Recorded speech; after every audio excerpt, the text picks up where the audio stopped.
Bada bing, bada boo.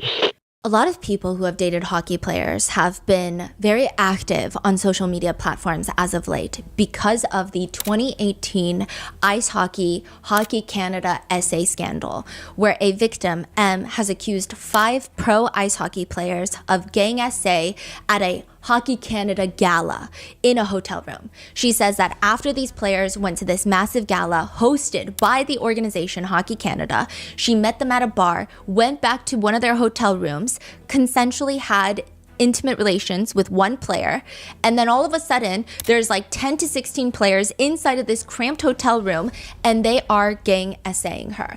This recently went to trial in 2025, and if you've listened to part 1, which was the previous episode uploaded on audio platforms right before this, you know that the verdict was not in favor of the victim. But what's interesting is a lot of people have come out to say, even if the verdict is not in her favor, we think it's true because here are all of our experiences dating someone that plays ice hockey, that dated an ice hockey pro level player. And that's not to say all ice hockey players or all athletes or all men by any means, but they are just saying that there is a very strange environment that is created by these high testosterone, high achieving, high entitled pro-level athletes that do get treated with a certain celebrity status in the towns that they grow up in because they are the star players of their community. They say it's very interesting.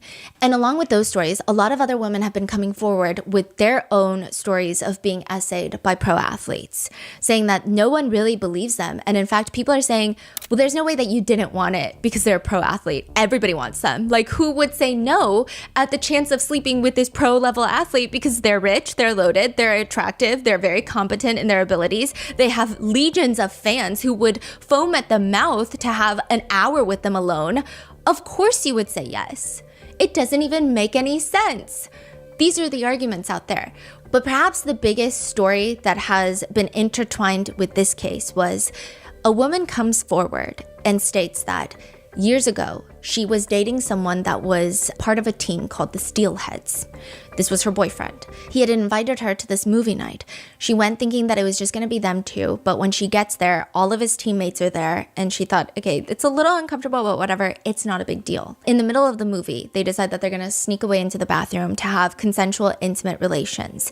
She did not know that he had left the bathroom door open a creak, and all of the other players, whether they heard, whether they knew beforehand, they start watching and peeping through the crack. But it starts escalating because they start coming in, and one by one, according to her allegations, they start essaying her as well. She says that her mind left her body, very similar to what the victim M says in the Hockey Canada case. She felt like she just had to power through and just get through this so that she could leave as safely and as quickly as possible. She does not file an immediate police report because she states that some of the people that allegedly abused her and essayed her, they were underage because this is a junior league. So she felt uncomfortable saying that she engaged at its core in this type of action, not that she was engaging, but with someone who is underage when she is an adult. She's saying that this was forced upon her. Now, what's interesting is Michael McLeod, the one that M goes to the hotel room with, the one that she initially has consensual relations with, the one that sends that message asking all of his other teammates if they want to engage in a threesome, quick 209 Mikey, giving them the hotel room that they are inside of. He was on that very team, and he was 16 years old when this incident allegedly takes place. But he has not been named, but everyone thinks, is there some sort of connection here?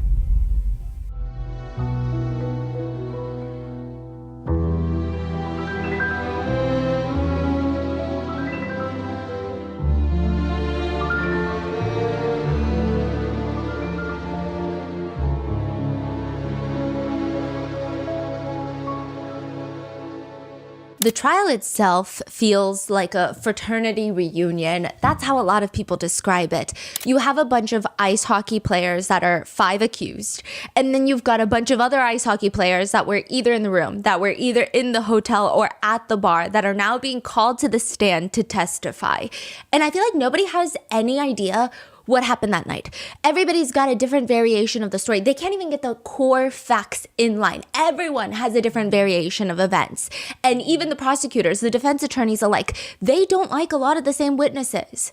So with that, I'm just going to run you through everyone's different timelines. And there's a lot of names. None of them are particularly important, but we're going to start with Taylor Radish. Taylor gets back to the hotel at 1 a.m. He beelines it straight to his room. I don't know if it's 207 or 211, but he's right next door to 209. That's all we know. He's right next door.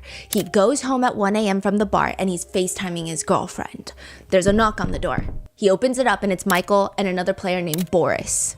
I guess they invite him to come into Michael's room next door. So he goes to room 209 and now it's Michael, Taylor Radish, and Boris.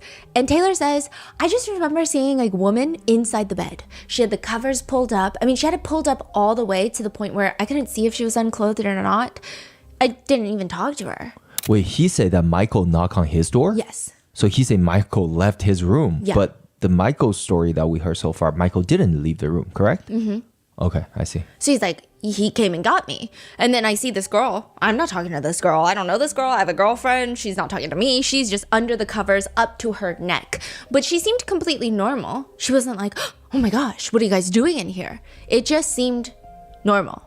He's talking to Michael and Boris, and he says that he and Boris decide to leave after maybe like a full 2 minutes inside the room. They didn't see any other players in there. They just leave. That's really it from that night, which is convenient. But Taylor's phone will tell you that he gets at least 2 very weird messages that night. One at 2:10 a.m. into the team group chat that says, who wants to be in a 3-way? Quick, 209 Mikey. Then one to his private text message thread with just Michael. He's the one that gets the message, come to my room if you want a gummer. At what time? Around 2, like 2:12.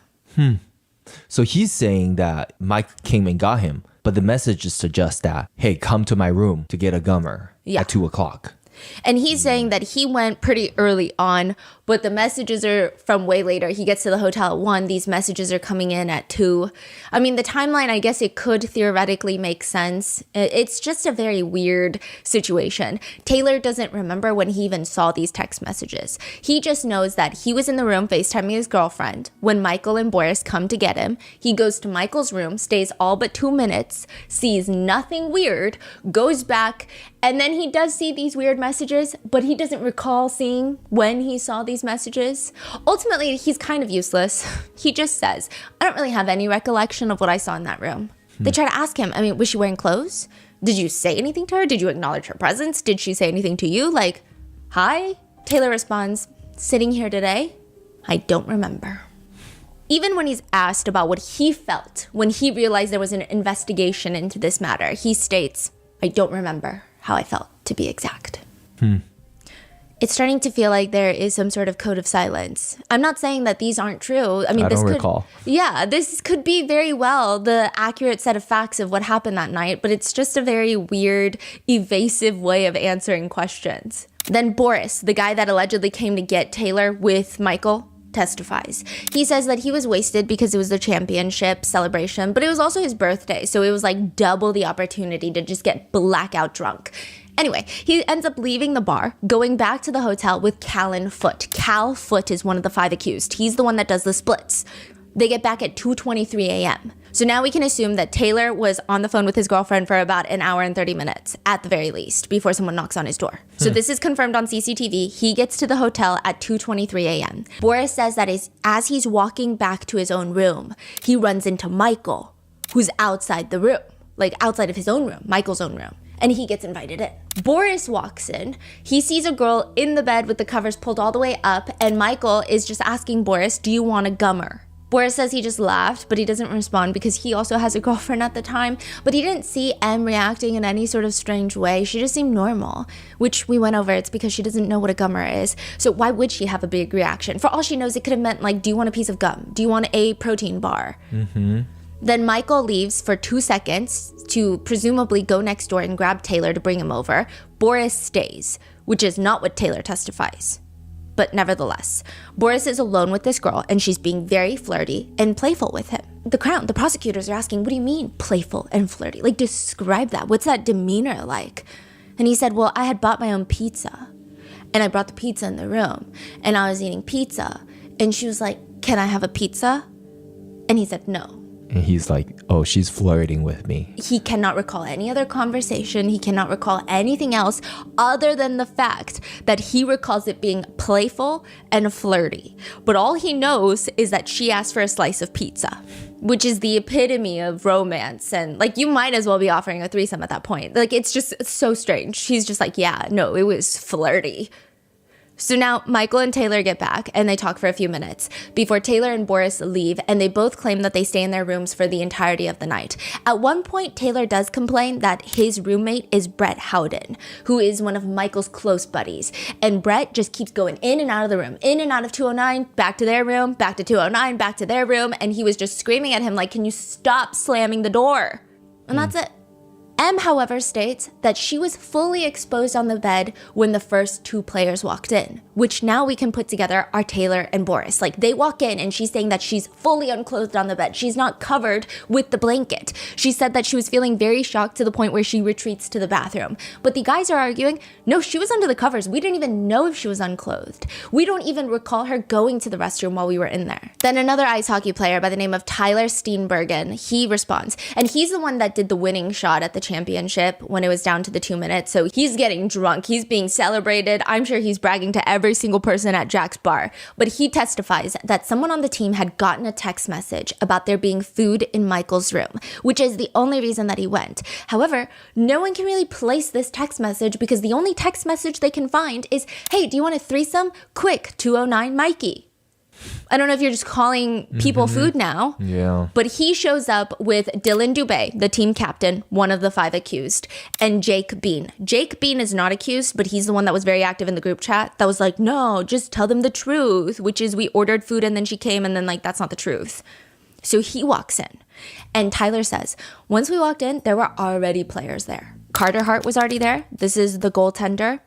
Alex Formanton, this is the one that's accused of R-word in the bathroom, and Michael McLeod. So they're saying all of them were in there already, as well as Sam Steele, Maxime Comtois, Drake Batherson. They're not important, okay? But Tyler sits down at the desk, and then he hears someone say, quote, guys, there's a naked girl in the bathroom. He says, I was kind of shocked, and then shortly after, she just came out. She seemed completely normal. He just watches as she goes over to the bed sheet on the floor, and then he's like, she just started pleasuring herself. That is crazy. Tyler testifies that he doesn't remember anyone instructing her to do that. She just started doing it. He says he wasn't really paying any attention to what anyone was saying. He says, I was just trying to have a conversation with Jake Bean, which is... it's believable but unbelievable at the same time. You're talking about 19 to 20-year-old ice hockey players. I mean, I just can't imagine if there is a girl unclothed in this tiny cramped hotel room. Yeah. Also, I think the fact that you're saying, I'm just trying to have a conversation with my friend is already alarming. Like, I can't imagine a world in which you would just be like, oh, naked girl. Anyway, so what I was saying about, like, you would be like, I gotta go, or something is happening. Like, you would at least ask questions, you know? Yeah. Like, hello? Is anyone seeing what I'm seeing? Because this is so crazy right now. What's happening? Tyler testifies that he watches M give oral sex to Carter Hart for about 30 seconds. This timeline of how long that she is allegedly forced, legally I guess not, but allegedly forced to perform oral sex on Carter Hart has been heavily debated. Some players are saying it was like 30 seconds. Carter Hart is like, it was like 15 to 30 seconds, max a minute. Another player is like, I saw it for like 5 minutes. No one can agree. Tyler testifies. She said, can one of you guys come over and fuck me? I feel like she asked for guys to come over to have sex with her. I feel like when she asked for guys to come over to have sex with her, I feel like everyone was just kind of in shock that she had just said that. So he's saying, I'm sitting at the desk. A naked girl comes out of the bathroom and she's just self-pleasuring. I don't ask questions. I'm talking to my buddy, Jake Bean. And then all of a sudden, she's like performing oral on another teammate of mine. Again, I'm still talking to Jake Bean. That happens for like 30 seconds. And then she's like, can one of you guys come over and fuck me? And that's when we were all just kind of in shock that she was saying that. Tyler testifies that his main purpose was just to find the time to leave. He had a girlfriend who is his now wife because it's been 7 years. So he just wanted to get out of there. He says that he was in there for about 15 minutes before he leaves with Jake Bean. which happened to be his roommate. He says that it took 15 minutes because, quote, I just didn't want to step over a naked girl. So he's saying like she's on all fours on the bed sheet, self-pleasuring. And so like I didn't want to like step over her because it's that cramped of a hotel room and there's already a bunch of hockey players in there. So I was just waiting for the moment that the pathway opened up. Quote, I was trying to avoid the situation, and when there was a clear path to leave, that's when we decided to leave. Brett Howden is the next to testify. He is Taylor Radish's roommate. He's also the one that M remembers him from the bar. Like he was hanging out with Michael a lot and they have like a thing, right? Not like a thing, not him and Michael, but they're like friends. They're very close. Brett Howden has major credibility issues, memory issues. He was drunk that night. It was 7 years ago, but he also suffered a very serious concussion in 2022. That's when he was playing with the Vegas Golden Knights. He slammed headfirst into the boards. He had to be stretchered off the ice. It was pretty bad. He doesn't recall really anything. So who's calling them as witness? That's the very frustrating thing. The prosecutors. And the prosecutors are calling them as witnesses because whatever they had said in their police statements initially were probably advantageous to the Crown. But now that they're up on the stand 7 years later, they don't remember. They don't remember anything. They don't recall. And like at one point, the prosecutors even more or less allege that Brett Howden is straight up lying. I see. And a lot of people are saying, well, what would be the purpose of them lying? These are players that are not even on the same team as the rest of the accused. They used to play on the same team 7 years ago, but now they all have their own careers. They're scattered throughout the NHL. None of them are even really close buddies anymore. A lot of them, the last time that they even spoke to the accused was like back in 2018 when they were still on the same team. So it doesn't make sense that they would be willingly perjuring themselves on the stand in an effort to cover for the 5 accused. It wouldn't make any sense. However, the flip side of that is people are saying it's kind of like, I mean, any association, you have it. Any other major sports leagues, you probably have it. The police, the blue wall of silence, it's just loyalty. It's not even about the 5 accused. It's about how are your other teammates going to feel? How are your coaches going to feel? How is the NHL going to feel? Brett says that he was shocked in the hotel room because he walks in and he sees M there. He had seen her at the bar. He recognizes her. He's surprised. But he can't remember for the life of him if she was clothed or not. Which is weird because it's one thing to not remember what type of clothing she's wearing, but it's another thing to remember if someone is unclothed, it's shocking. Yeah. Like you're walking into someone unclothed and you don't know this person. You just saw them at a bar. It's a memory that you're probably going to have for the next 7 years. He testifies, at some point, I did see her unclothed, but I don't know if she was unclothed when I walked in. He says at some points she was clothed. M testifies otherwise. She says that at times she would try to put on her clothes, but they would guide her away. But she wasn't like fully clothed. He says that she was just chirping, quote, chirping and trying to egg them on to have intimate relations with her. He says everyone was shocked at how aggressive she was being. Brett Howden, there is a text message that he sends later to a friend of his that is also on the team, but this is not in the group chat. He was talking about how it was a wild night, and he says, oh yeah, after he hit her, like it looked like a pretty hard hit, I just got out of there. Though that's all he said. Yeah. After he hit her. It's very vague, but it seems like he is referencing Dylan Dubé smacking M really hard. And that's how she testified. He smacked my bottom really hard and it was very painful, and I told him no. So why do you think he left after, what's his name, smacked her? The prosecutors are arguing because you know that it's getting bad. Right. Like whatever had been happening up until that point, you Right. probably already have a feeling it's not good. Right. And then you see that and you're like, okay, maybe I don't want anything to do with this. Yeah, that's what it means, Yes, right? and the text message is it's not like, bro, she was asking for us to smack her. She was asking for us to do her. It was so insane. Like, this girl is Exactly. insane. She said it was a fan. It's not like that. It's just like, when he started smacking her like that, I left. Yeah. Why would you leave? Yep. Now on the stand, he says, I don't even remember sending that text message. He goes on to testify that he could feel that M was getting embarrassed and upset, but not because of the lack of consent, but because a lot of the guys weren't even paying attention to her. He says it was just kind of awkward seeing this stuff, like her asking and begging us to have intimate relations with her, and then, yeah, it was just uncomfortable. Some crazy stuff to say. Like, just, Yeah. wow.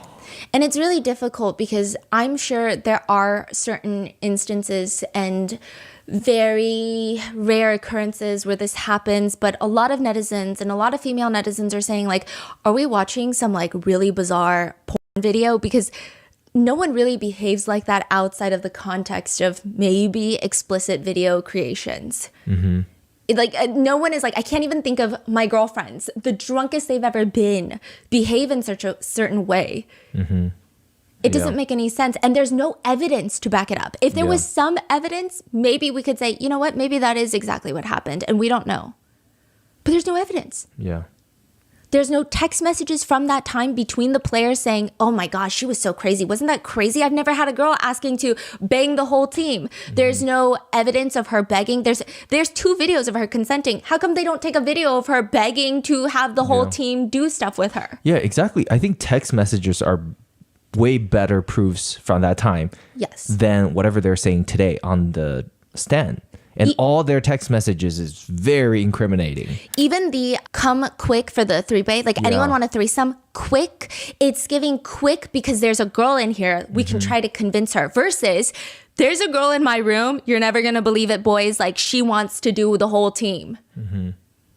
It's a very weird message. What do you mean quick? Like, why are you giving the room number? Why are you telling people to hurry up? And if a girl is genuinely begging for the teammates to come so that they can have intimate relations collectively, would you not include that in the text? Because it's like, guys, this is the most insane thing that's happening. Yeah. At some point, right? Yeah. But there's nothing. Brett, so I'm so sorry. So they pull text message from every single one of these guys. Yeah. Wow. Okay. Well, a lot of these text messages were given up by their attorneys to Hockey Canada.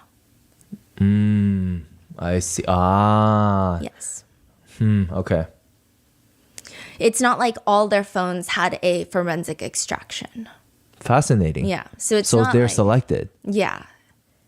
Seems like it. That means these are the best text messages they can find. Yeah. Well, they're saying like these are the only messages relating to the incident. So. Right. But. yeah. Okay. Brett had a girlfriend at the time who is now his wife as well. And the prosecutors just think this whole thing is ridiculous. They basically call their own witness a liar. It's the Crown's submission that Mr. Howden's memory loss is a feigned memory loss, not a sincere one. His memory loss in my submission is directly related to details that will be particularly damning for the defendants, who are his former teammates and friends. Defense attorneys, they argue differently. They say, first of all, that is such a reach. It's a stretch to believe, quote, a man would perjure himself. As far as I can tell, a group of men he hasn't even really talked to in the past 7 years. Like, why would he lie on the stand to protect these guys who aren't even his friends? The defense also starts taking shots at the guy. One defense attorney states, the witness is plainly unsophisticated. He didn't even come to court dressed for court. He's the one that was in a hoodie.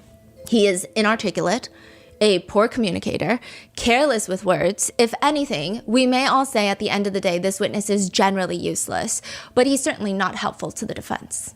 You know, so all these extra guys, it is also in their best interest to lie, because if they saw something and they were witnessing it at the time, that put them at, right? I don't think the Crown would press charges, but they would be socially not viable to be pro athletes. I mean, well, I don't know these days, but there would be a scandal. Exactly. That's why they're saying, oh, no, she's totally asking for it. Yeah. That makes sense for them to lie. But then their details don't add up because they're lying.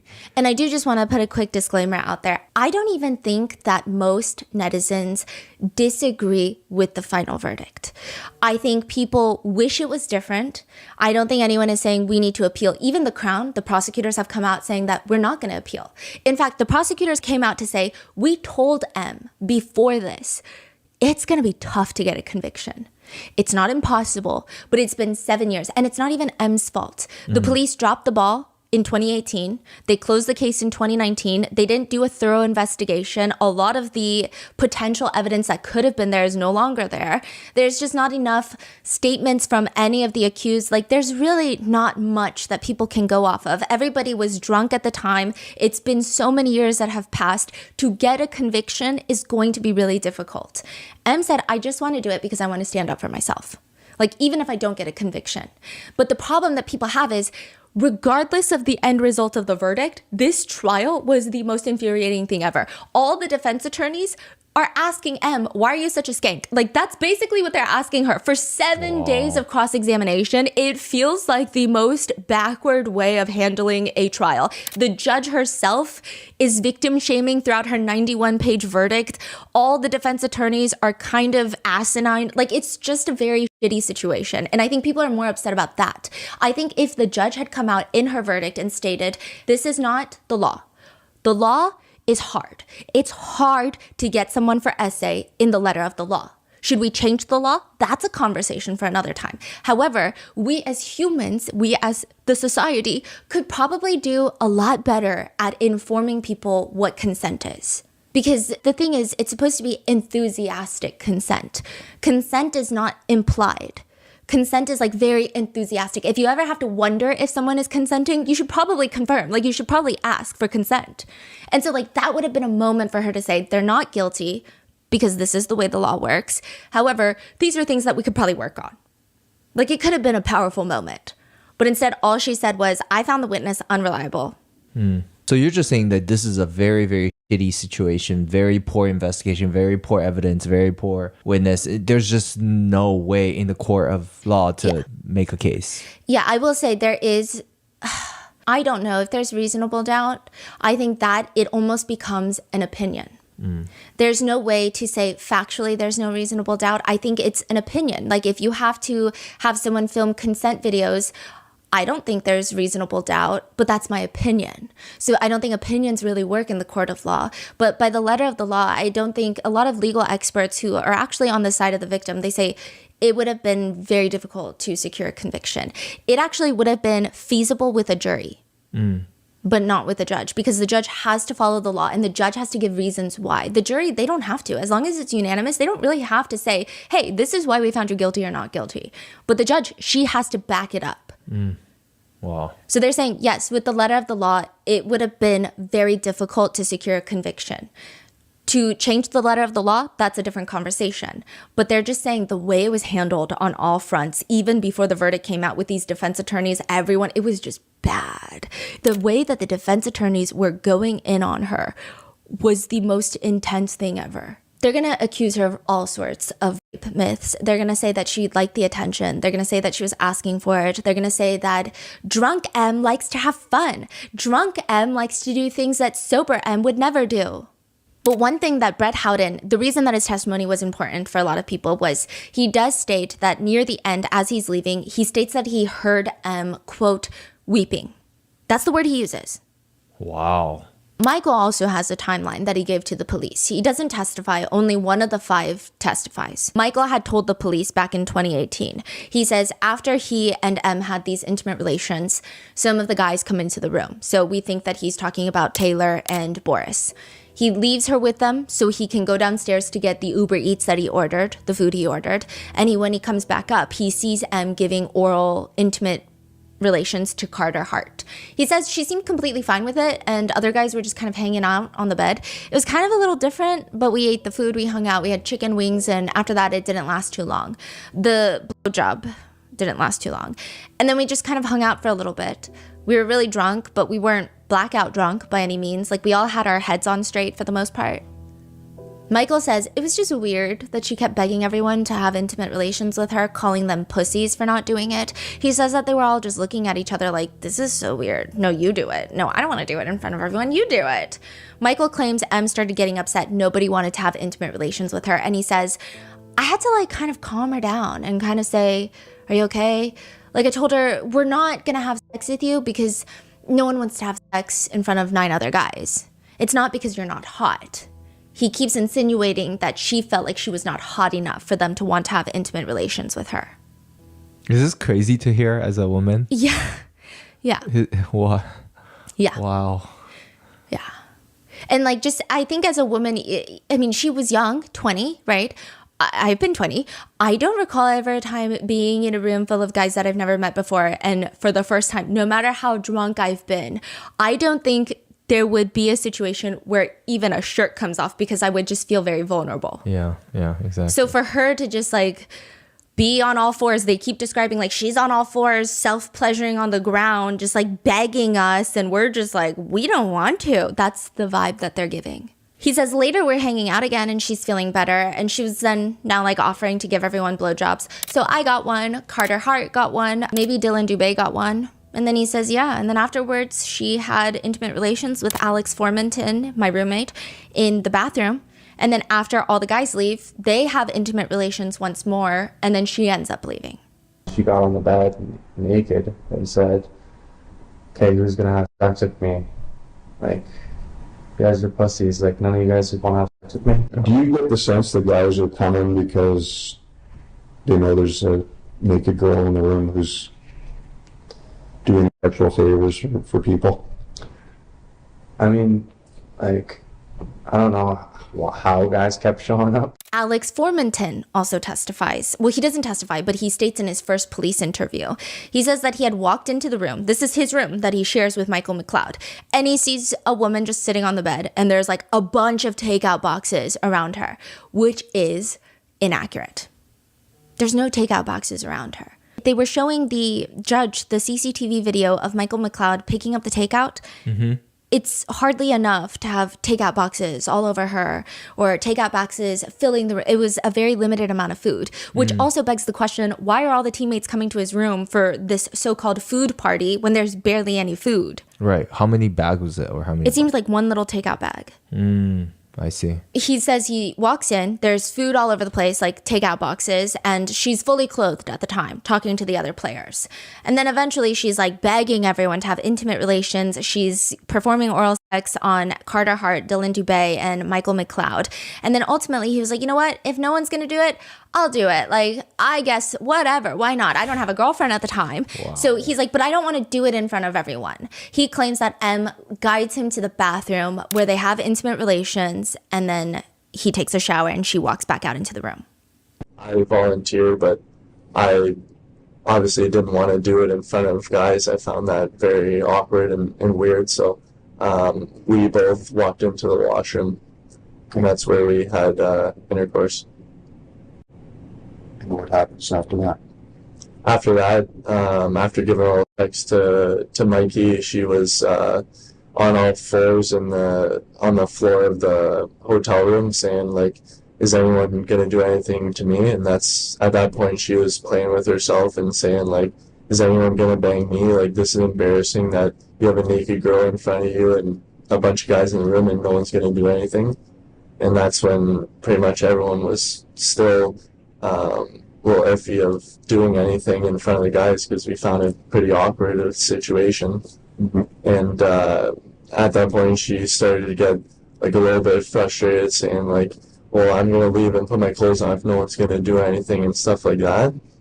And so she was getting pretty frustrated about how no one was doing anything, and I think she kind of took it personally, as in like she's not hot enough that none of the guys were doing anything, when really it was just the guys that had girlfriends and obviously didn't want to do it in front of each other. Okay. So she's kind of getting a bit upset there. Yeah. Is it possible that she was upset because she's feeling embarrassed about what was going on?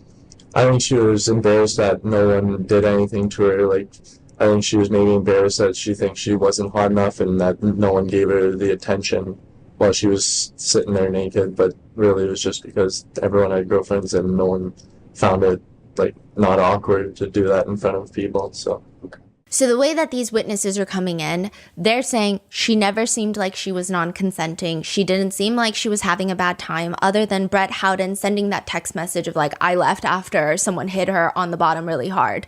And then also when I was leaving, she was weeping. Other than those, everyone is painting this picture of like, we were just shocked. She just kept begging us to have intimate relations, so we complied with her. Dylan Dubé, his role in all of this is also very interesting. He is accused of not only receiving the oral sex, but also for smacking her on the butt.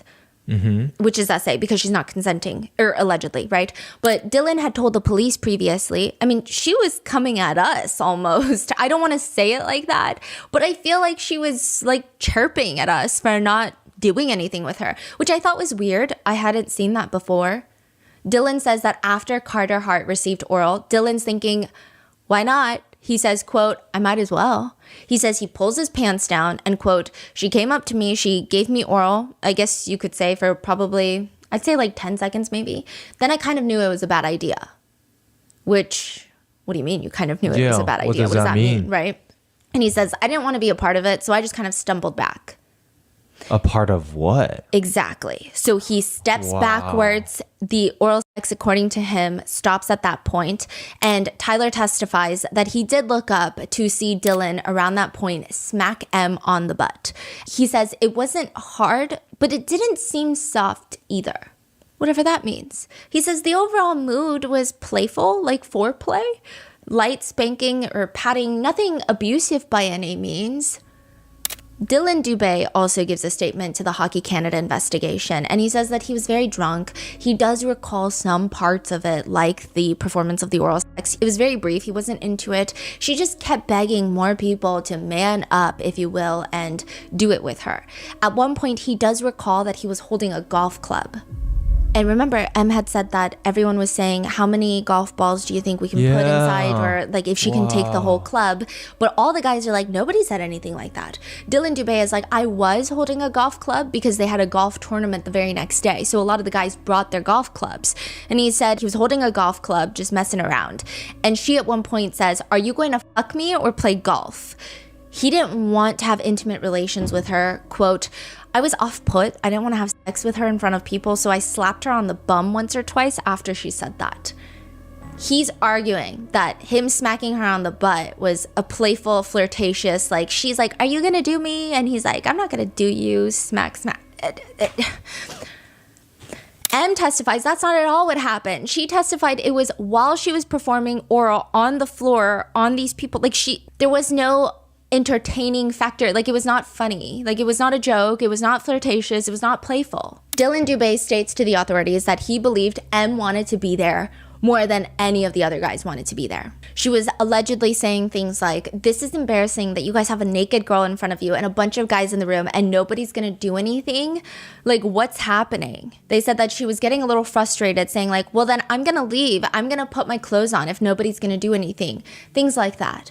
A lot of the guys testify that it appeared that she was taking it personally, as in she's not hot enough, so none of the guys are doing anything with her. And after he smacks her, he says that he doesn't really have any other interactions with her. He does see Alex Formenton go to the bathroom with her, but he claims, like a lot of the other players, she was the one guiding him in there. Alex Formenton's defense attorney does question her on the stand, and I think this is one of the frustrating things when anybody else doesn't really remember or recall the exact sequence of events in the same order from 2018 during the initial investigation. Later in 2022, there's an reopened investigation. And then now in 2025 on the stand, if they don't recall the exact sequence of events in the same exact order across 7 years, they're not really questioned. However, when M does, it seems like she's just trying to be very honest. I will say that she has a very passive tone in a lot of the ways that she testifies. I would say that it's not dissimilar to myself. She would respond in ways like, I don't recall it happening like that, but I guess it could be possible. Because she's like, I mean, I guess if you're telling me that could have happened, I guess, but I don't remember it happening like that. But also, like, I was so drunk, and I'm telling you that's why I couldn't consent, because I was so drunk. And because M states that she can't recall much of anything from that bathroom with Alex Formenton from being intoxicated, Alex's defense attorneys are like, well, if you don't remember, let me tell you what happened. Alex's attorney suggests during the cross that inside the bathroom, she was touching Alex everywhere, saying that she would help him get excited, pulling his pants down, saying that he doesn't have to wear protection because she's on birth control, and apologizing that she has sunburns on her chest from sunbathing nude.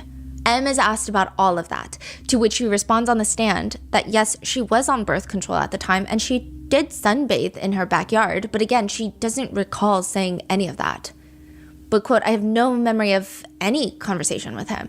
But because she doesn't recall, and because the defense attorney presents it in such a way, a lot of people are led to believe, okay, maybe this is true.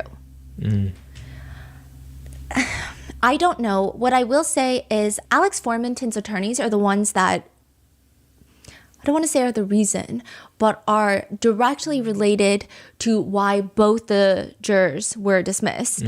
So they seem very aggressive. They seem like very, very aggressive defense attorneys. And then Carter Hart's defense attorney, she actually represents a lot of high-profile accused of SA. She represented a musician previously, and the victim for that musician, there was a guilty verdict there. She said Megan, this is the attorney's name, is on the same level as her abuser. She said, in fact, when she has nightmares now about being SA'd in that hotel room by this musician, she has more nightmares about the trial. Wow. And she says that defense attorney to her is on the same level as the abuser. She doesn't write her abuser's name. She doesn't speak the abuser's name out loud because it brings so much trauma. She can't say the defense attorney's name. She said it's one thing to do your job. And she's saying it's crazy because like I also don't want to bring down a female attorney of all people, right? And I think someone has to be a defense attorney. Everyone has the right to a fair trial. She gets it. She gets it. But she says this specific attorney, it's like she was getting joy from shaming her in any way possible. Like that was the vibe. Like just straight up cruelly laughing at her. The Crown forced a distressing and unnecessary trial to the detriment of Mr. Hart, his co-defendants, the complainant, and the Canadian public. And this is Carter Hart's defense attorney. Carter Hart does testify during the trial. He's the only player. He's the goaltender.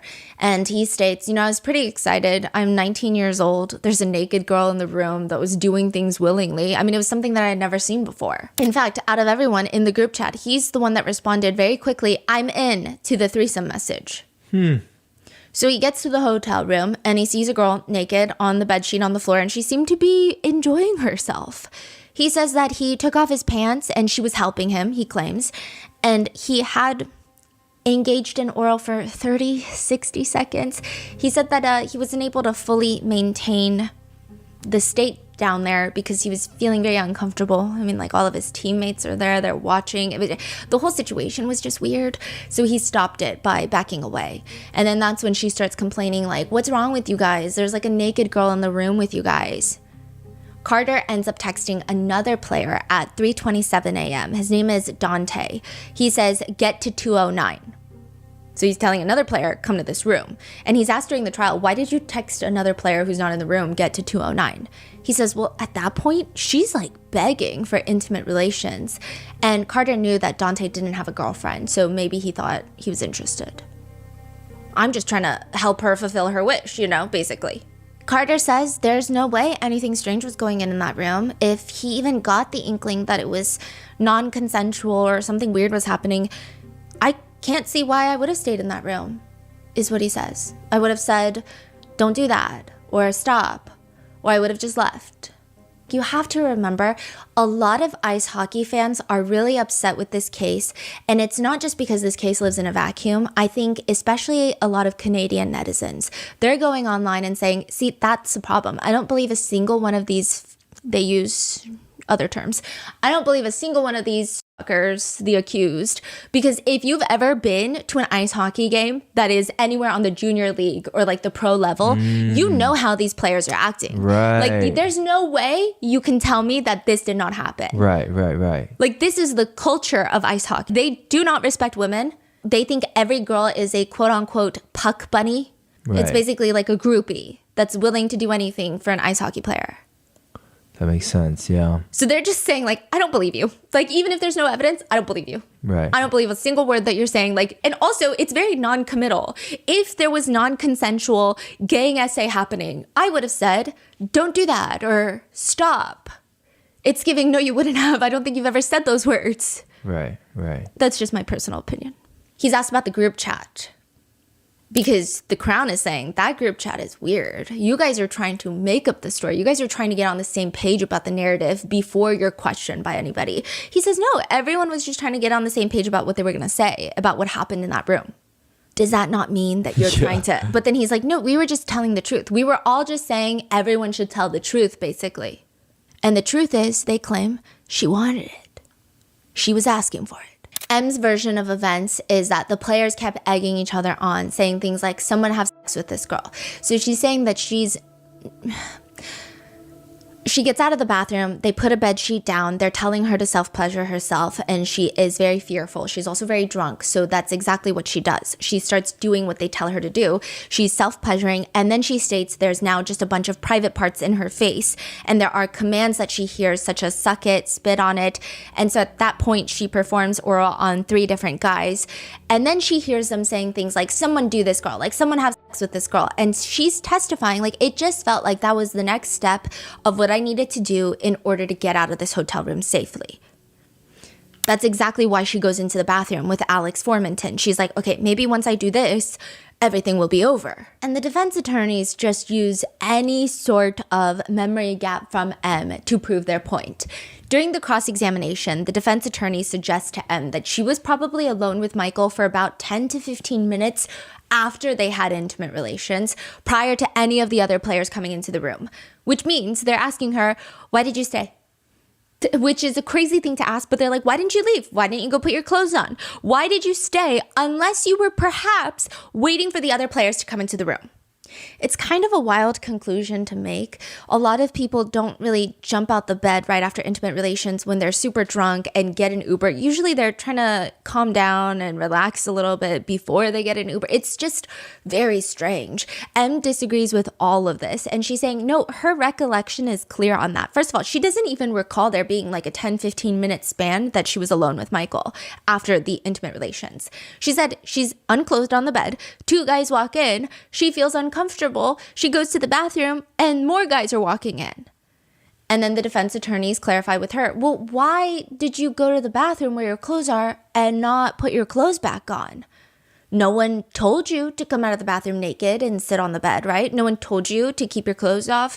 No one forced you to undress. No one moved your clothes out of the bathroom and hid them, pointing out like, why didn't you put your clothes on?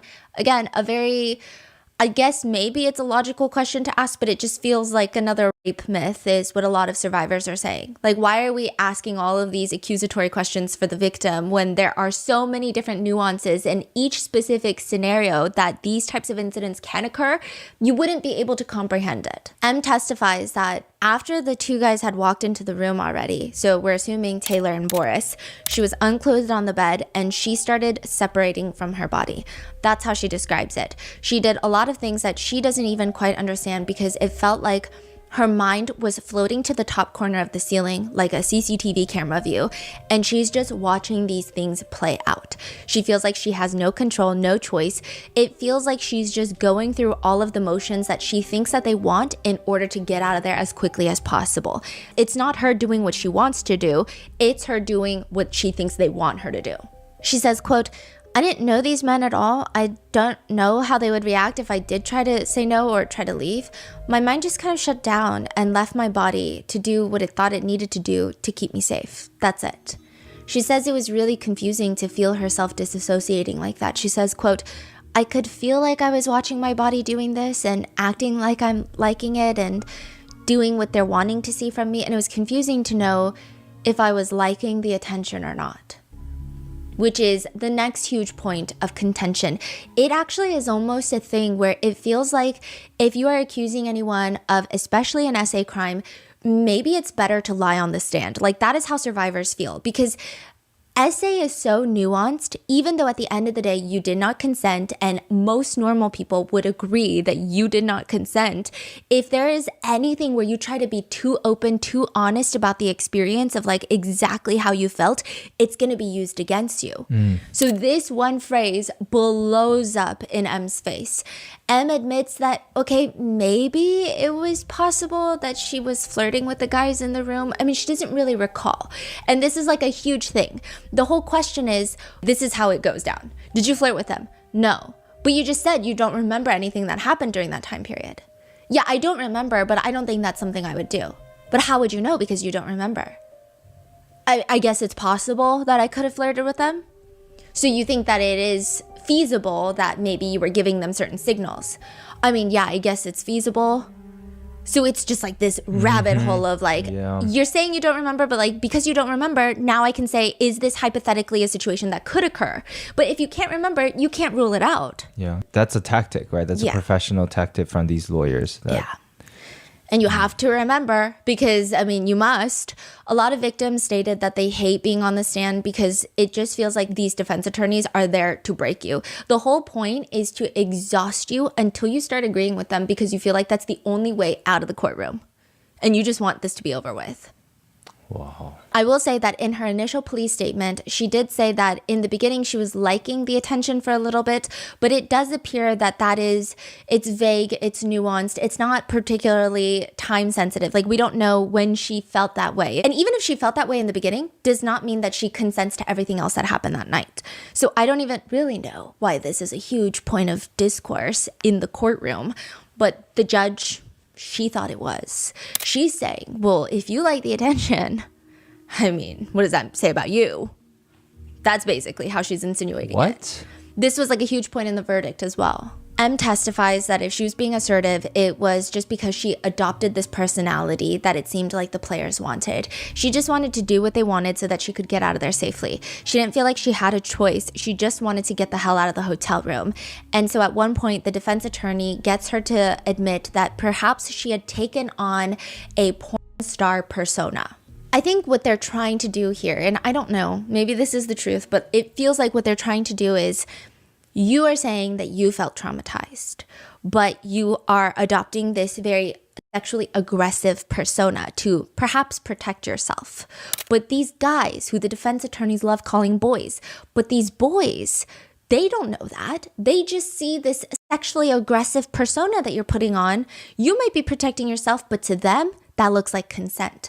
And as long as to them, it looks like consent, it feels like consent, it is consent, you know, because that's the signal that you're giving them. Like, that's the vibe it seems like that they're trying to aim for. And they keep throwing everything to drunk M, this whole persona that she has when she's drunk. And the attorney says, you know, in your head, you want it to be the focus of the room. Yeah, they start harping more on that, the attention part. But what I'm telling you is that these boys were just having fun amongst themselves. So a lot of the guys testify that during the time they did see her begging to have intimate relations with the teammates, but they're saying, we were just doing our own thing. Like, I was talking to Jake Bean, I was talking to Boris, like, I'm just talking to the guys. I'm not even paying attention to the naked girl in the room. Was she naked? I don't even remember. Like, that's the vibe that they're giving. And so the attorneys, they're going with it. They're saying, these boys were having fun amongst themselves, separate and apart from your existence. Do you agree or disagree? Emma's like, no, the whole night I was being objectified. Like, they were telling me what to do. They wanted to see me do things. Like, she's fighting back. She's like, no, I'm telling you right now, that's not what was happening. Like, it was very loud. It was a very chaotic atmosphere, but it was still centered around her. It's not like they're all doing their own thing and she's just in the corner like, someone come to me. Like, I want to do things. She says if they wanted to have their own conversations, I'm sure they all had other hotel rooms that they could have gone to. That's true. Yeah. So she's like, I don't know what you guys are talking about. In the cross-examination, M does agree that Michael asked her near the end of the night if she was okay. And she responded that she was okay. Because, quote, what else was I supposed to say at that point? Like, now, like, after all that fear and intoxication, now she's going to say, you know what? I'm suddenly going to do a 180 and I'm going to say, no, I'm not happy with that. And you should have, she's like, what was I supposed to say? Additionally, records show that when M's mom reported the incident to the police, both of them were under the impression that she had been roofied. Mom and the daughter? Yes. Okay. This is a huge other part of the discourse is there are a lot of netizens that believe perhaps M did say all of those things, but she might have not been roofied, but might have been slipped some sort of drug like ecstasy that makes someone hypersexual. So some people are just saying, like, the whole thing is weird. So, like, maybe the person, let's just talk in a hypothetical world. I'm not even going to use the players' names because I'm not saying that this is what happened. This isn't even a conversation during the trial. But if someone, maybe not even one of the players, maybe someone at the bar had slipped an ecstasy into her, like had drugged her somehow in some way, shape, or form, she might have had a lot of heightened sexual feelings, and then those acted out in a way where maybe only one or two of the accused or people at the bar knows that she's under this drug, and everybody else thinks like it was just crazy. She was just begging for things. That's what some netizens feel. I don't know. Some netizens also argue back to them saying like, that's not how it works when you're on ecstasy. But then others are saying it really depends on the person. It's just weird. But they did believe initially that she had been drugged. The two of them go to St. Joseph's Healthcare about 4 days after the incident. And M tells her mom like she thinks it makes the most sense that she had been roofied or something of that sort. During the cross-examination, M is asked whether or not she took a drug test, since she's already at the hospital. And M testifies that the nurse did suggest a urine toxicology test. But she says that she was under the impression that the test wouldn't really do anything. She's saying like she was under the impression that the test, there would be no point because, I mean, she could have taken drugs afterwards, would have been an argument. Like there's no way to tie it to that specific event because 4 days had already passed. So there was a lot of like conversation about that, and she's saying that she ends up not taking the test. And I'm pretty sure why that is not even really touched upon during the trial, because if this is just a crazy, almost a conspiracy, they wouldn't be able to bring this up. Speaking of the hospital, there's a lot of victim shaming in this incident as well. She does go to the hospital and the nurse tells her that they can do a head-to-toe full physical examination of logging anything that could have occurred from this incident. M says that she declined because it's not like she had any bruises. It wasn't essay in the way that you might think it is, like someone is being held down, forced, and tied up with a rope. So she's saying there was no physical injuries like that, so there's no point in that. But a lot of the defense attorneys are like, that's weird that you didn't take the test. And even for rape kits, they're incredibly invasive. Rape kits are not like, here, spit in a tube. Like, they're invasive. After a very traumatic experience, you have to go through a second traumatic experience. And at that point, most victims are not even thinking about pressing charges. Their brain is like, how do I stay alive and how do I make sure that I don't break apart during this entire trauma? Like, they're not sitting there like, I need to log the evidence, I need to collect and gather the data. They're like, I just need to stay alive. Like, that's pretty much it. A lot of the words that she uses are, again, used against her when this is, I think the reason that people are upset about this entire trial is not even because they think the accused are guilty. Some people are like, yeah, I think they're guilty, but I think the reason that people are the most heated is the way everything goes down. The way that they're like dogging on everything. The defense attorneys keep pulling up her initial statement to the police. This is days after the alleged incident. And she's talking about how these guys were allegedly making comments about sticking golf balls and golf clubs inside of her. And she, to some degree, describes it as they were joking about it, which she uses the word joking about it. And I'm like, I can totally see how that happens because she's still not processing. And she admits at that point when she is